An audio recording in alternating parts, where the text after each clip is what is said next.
今回は呪術廻戦の第270話についての反応集、みんなの熱いコメントを見ていきましょう。皆様の感想もコメントで教えてね。伏黒も罪な男だね。はなちゃん、めちゃくちゃプロポーズで笑った。ラストの任務は呪詛師。身袋やん、こんなん。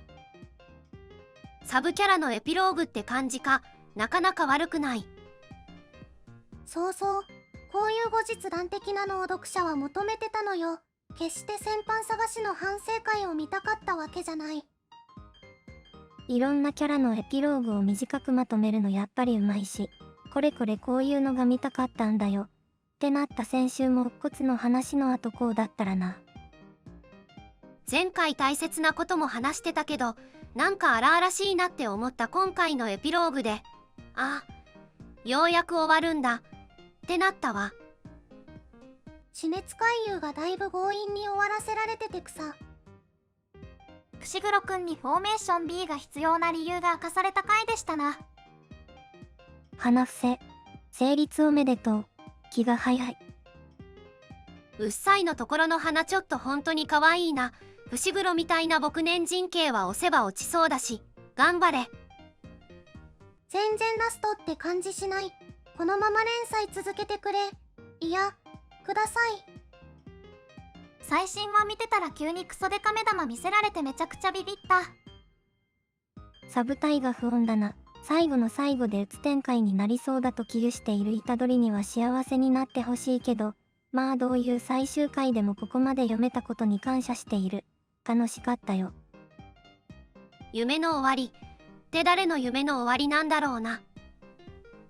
賢弱の夢とかでいいんじゃね。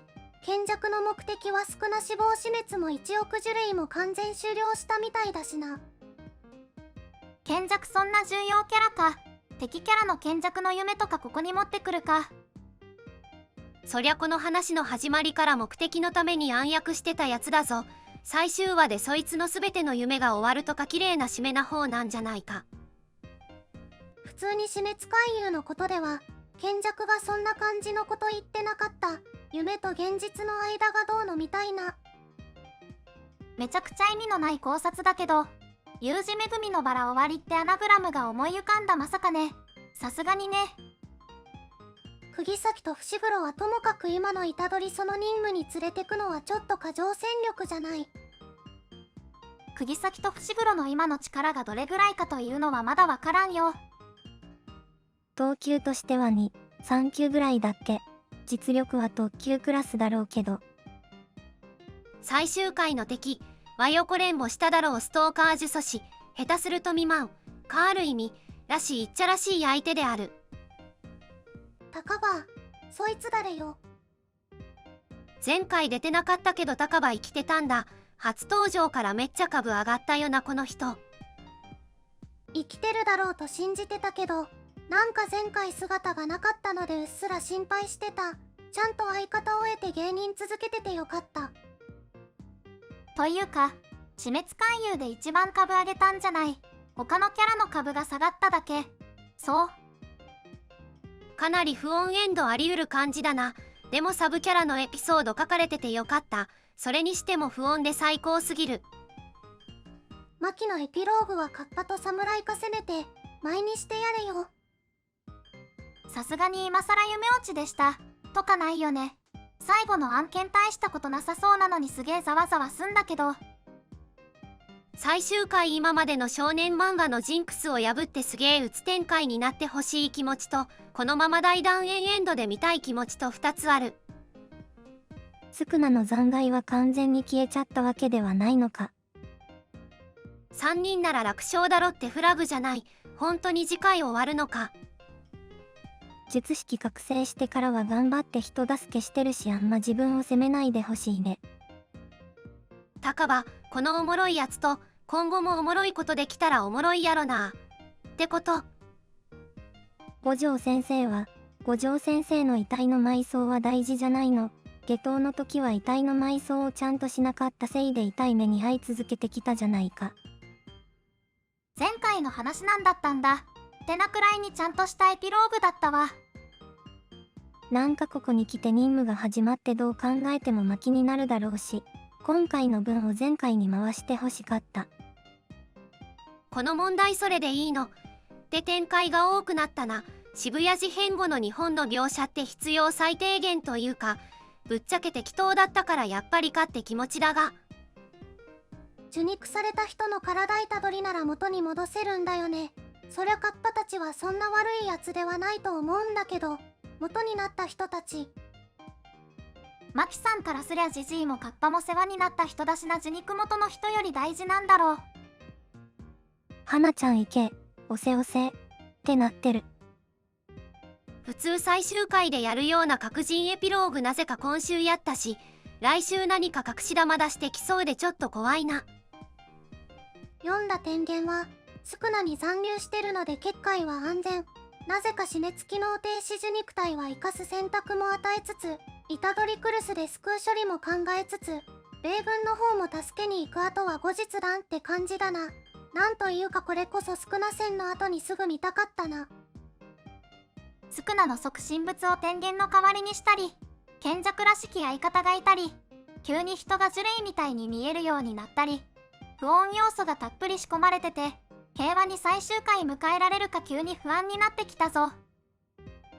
シャルルは担当ついたってことは、光るものはあったのかなというか、よく許してもらえたな。今週めっちゃ良かったじゃん。こういうの見たかったのよ。高場、賢弱が重くない？片思いで責任取ると言われたらそうなるわな。エピローグとして満点ですよ。これは来週不穏だけど。積み木の遺体がそもそもあったことに驚き。今週は良かった。短くキャラを深掘りするのが本当にうまいよね。猫先生ちゃんと自首してる。木車さんとのリトシファミリーのカットが特に好き。火車生きてたのは良かったし、その勢いで積み木も生存来ないかなと思ってたけど、そこはきっちり納骨してた。天元様、どの単位まで圧縮されてたんだ。ミリカ。理想のエピローグって感じですごくいい。それぞれちゃんと前に進んでる。次回いきなり年数飛んで、各キャラの子供たちエンドだと思う。なんとなく火車と清水さんが再会できて嬉しい。二度と会えず火車は術師として首はつけられるエンドかと思ってたから。あ、そうか。夢の終わりってタイトルが不穏なのか。どんなラストになるんだ。夢、誰の不穏なタイトルでちょっと心配だけど最終回も楽しみに待つか。賢弱とスクナが完全に負けたイコール夢終わったかなって思った。これが普通というか本来のエピローグなのに前回が刺激的すぎて物足りなさを感じてしまった。もう俺はダメだ。次回は尺を節約するため10年20年くらいジャンプしてそうな気はする。五条は復活しそうな気がする。前回と今回でなかったメインキャラは出番が欲しい。お兄ちゃんとナナミンとか。それでも尺が足りない。五条が最初の頃に強い仲間を育てるのが夢とか言ってたような気がするから、それが叶ったからかな。五条の話は前回の手紙でもう終わりかね。もともとごく一部を除いて退場したキャラのことを引きずるような作品でもないし。普通のエピローグにしか見えないのに、不穏不穏言ってるのがよくわかんない。多くの人に納得してもらえるようなって言っといて、ここから不穏エンドやる。夢の終わりイコール悪夢の終わりかと思ったよ。夢は賢弱のものってことでいいんかな。権限を手中に収めるために奔走した1000年前から始まり、実を結びかけたところで死滅回遊も機能を失ったわけだし。通過伏黒の姉の墓を出すなら一緒に五条の墓も出せばいいのにと思ったんだが、この辺りは来週まで持ち越すのか。なんか謎の迷惑行為だけの生き残り呪詛師が最後に出てきたし、それ終わって墓参りしてエンドか。最終決戦が終わった後も世界もキャラの人生も続いていくんだって感じ悪くないな。時事大問題なのに焦ってない。覚悟を見せため。八神に呪われてる術式なんてさじよ。最終回に必要なのは大団円とエモさ。そんだけだ。このまま行くだろう。